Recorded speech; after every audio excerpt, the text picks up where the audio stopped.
semuanya? Siap, Bu. Di sini kita akan mengulas tentang kuis ya. Akan ada kuis. Nanti coba dilihat nanti di grup masing-masing, grup WA yang tadi sudah saya dibuatkan. Di grup itu nanti silakan ditebak siapakah yang dimaksud, gitu ya. Oke. Sebentar, saya kirimkan gambarnya.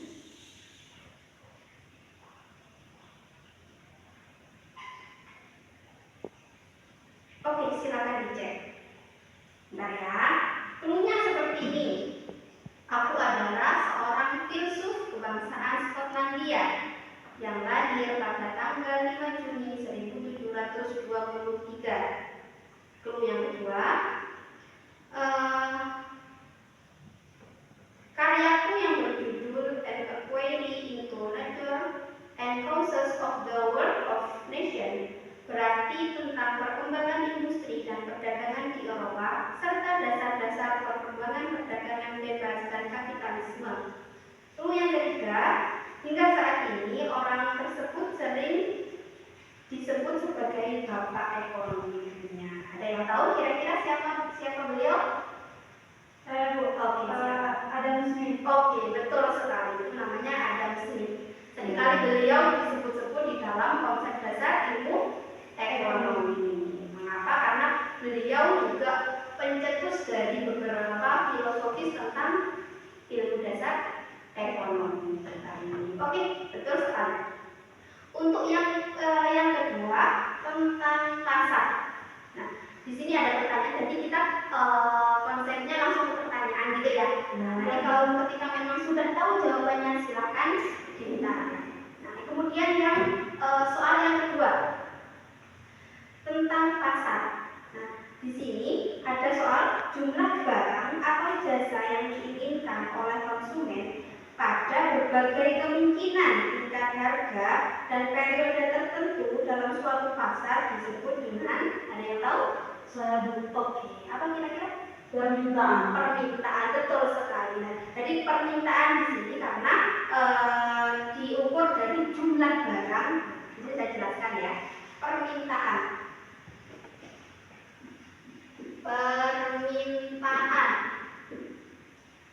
Jadi kita harus tahu tentang pengertiannya nih. Nah, apa pengertian dari permintaan? Yang pertama, permintaan itu jumlah barang yang diminta konsumen pada tingkat harga tertentu. Jumlah harga, jadi kayak gini. Kita mau beli mau beli HP gitu ya.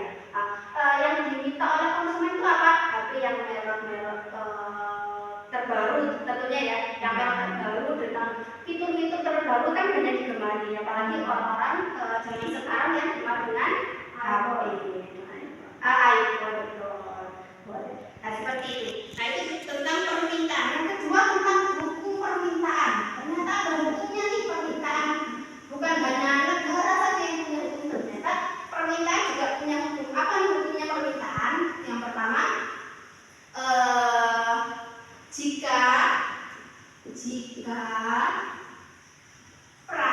jika harga naik, maka jumlah barang atau permintaan kuantiti yang diminta turun apa naik? Naik.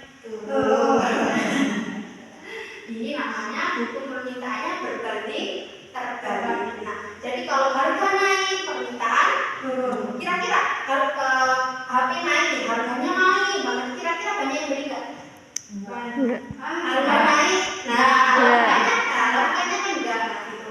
Tapi berbeda kalau jika harganya turun. Nah, kira-kira kalau harganya murah, kira-kira banyak yang beli nggak? Kira-kira banyak. Nah, betul. Permintaannya akan naik. Paham ya sih ya?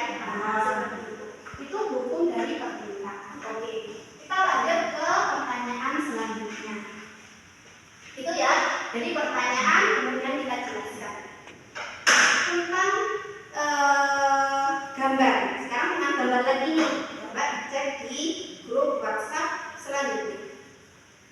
akan saya kirimkan gambar yang kedua.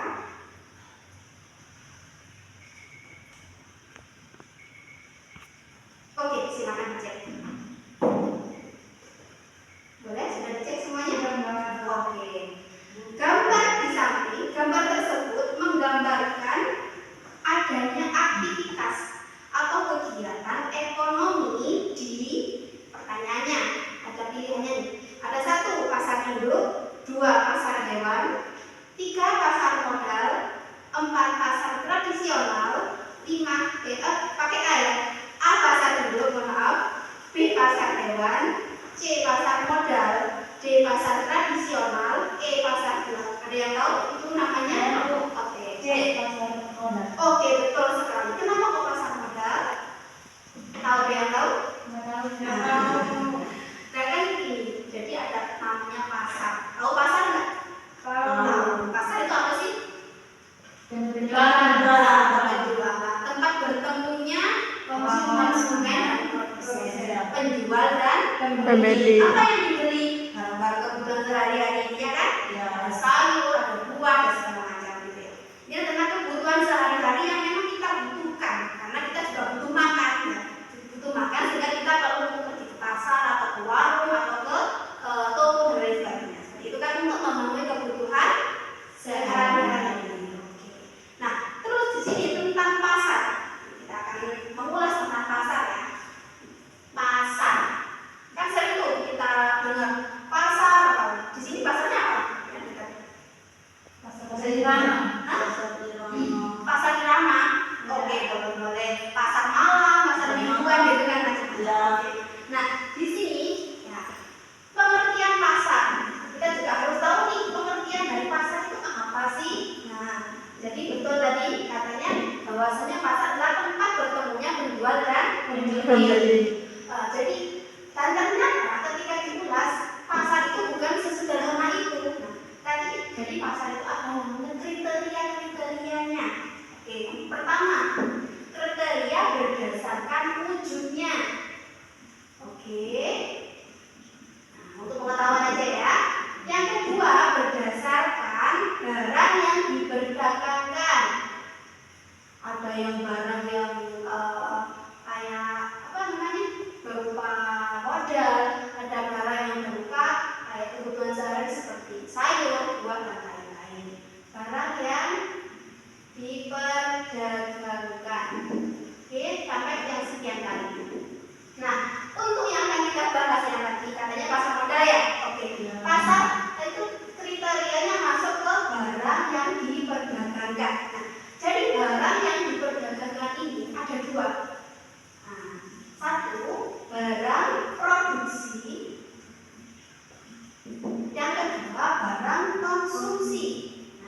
Nah, barang konsumsi kita ulas yang konsumsi dulu ya. Barang yang konsumsi, nah ini sama dengan barang-barang yang seperti contoh yang biasanya kita konsumsi langsung, sayur, buah, ya kan, ikan, beras, ya kan, macam-macam itu adalah barang yang diperdagangkan yang tentang konsumsi, yang langsung kita makan. Nah, seperti itu. Nah, snack, jajan itu juga termasuk gitu ya. Itu namanya barang konsumsi. Nah, yang barang yang diperdagangkan yang masuk kategori produksi di sini adalah barang yang menyediakan untuk proses produksi. Nah, proses produksi dari kayak gini loh contohnya. Tadi kan contohnya kan memang pasar modal ya kan. Pasar modal itu apa sih kira-kira? Jadi kan di sini contohnya kalau contohnya tadi di mana di Indonesia itu ada namanya Bursa Efek Indonesia. Ada yang tahu? BEI. Bursa BEI itu adalah Bursa Efek Indonesia yang di mana itu untuk para investor, nah, atau orang-orang yang mau berinvestasi itu di situ di BEI. Nah, di BEI itu, nah di situ biasanya menyediakan namanya mengeluarkan itu maaf, BEI itu adalah merupakan pasar modal. Nah, jadi kalau orang yang butuh uang nih, aku mau butuh uang, aku mau buka usaha, nah, itu ke sini ke BEI.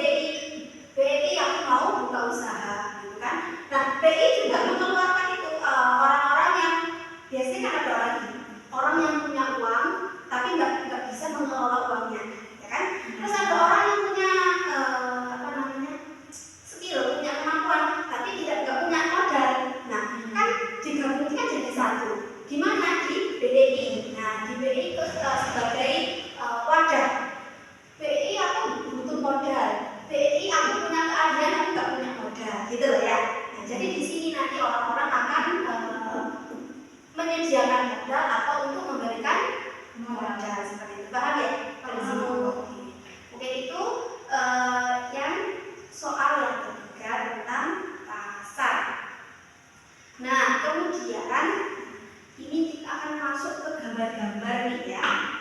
Mungkin sudah pada tahu nih, atau sudah lupa, atau gimana ya? Kita ulas lagi. Manakah dari gambar ini yang termasuk ke dalam kurva penawaran? Coba ya. Mungkin agak pusing ya kalau gambar-gambar gini ya. Oke. Price, quantity. Kita kasih simbol ini pilihan A. Yang kedua, price, harga, quantity. Kita kasih simbol B di sini. Coba lihat. Nah, kira-kira kurva penawaran yang mana? Coba. Penawaran ini yang mana? A. Yang A. Sampai A ya. Coba kurva penawaran yang mana? Yang B. Oke. 1B. Dengan kurva penawaran yang A. Oke. Kira-kira kurva penawaran tadi kan sudah kita ulas kan? Hukum permintaan. Ketika harga naik, maka jumlah barang yang diminta akan turun. Kan itu namanya berbanding terbalik. Nah, sedangkan kurva penawaran itu berbanding lurus. Kalau harganya naik, maka produksinya akan naik. Nah, seperti itu. Nah, untuk lebih mudahnya kita tarik garis di sini. Nah, ini price 1, price 2, quantity 1, quantity 2. Oke. Nah, ini juga kita tarik garis juga. Nah, ini 1, ini 2. Nah, di sini langsung kelihatan nih. Nah, ini. Jadi yang penting kita pahami dulu kurvanya gitu ya. Nah, kurvanya ini dari kurva yang A, kita coba perhatikan harga pertama.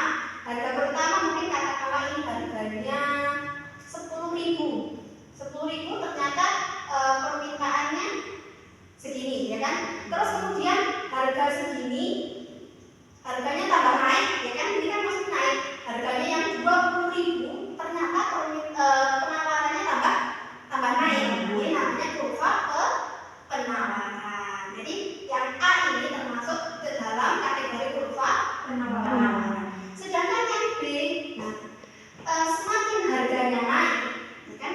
Mungkin di sini katakanlah harganya 10.000. 10.000 ternyata yang beli mungkin katakanlah yang beli 10 orang gitu ya. Yang beli 10 orang, terus kemudian harganya naik jadi 20.000. Yang 20.000 harganya naik jadinya yang beli cuma 5 orang. Jadi kan berbanding terbalik. Nah, ini namanya kurva permintaan. Sebagai A ini kurva penawaran. Jadi betul tadi yang A. Ini namanya kurva penawaran. Intinya apa sih? Kurva penawaran itu berbanding searah. Sedangkan kurva penawaran itu berbanding searah. Adapun kurva permintaan itu berbanding terbalik. Good job. Gitu ya. Coba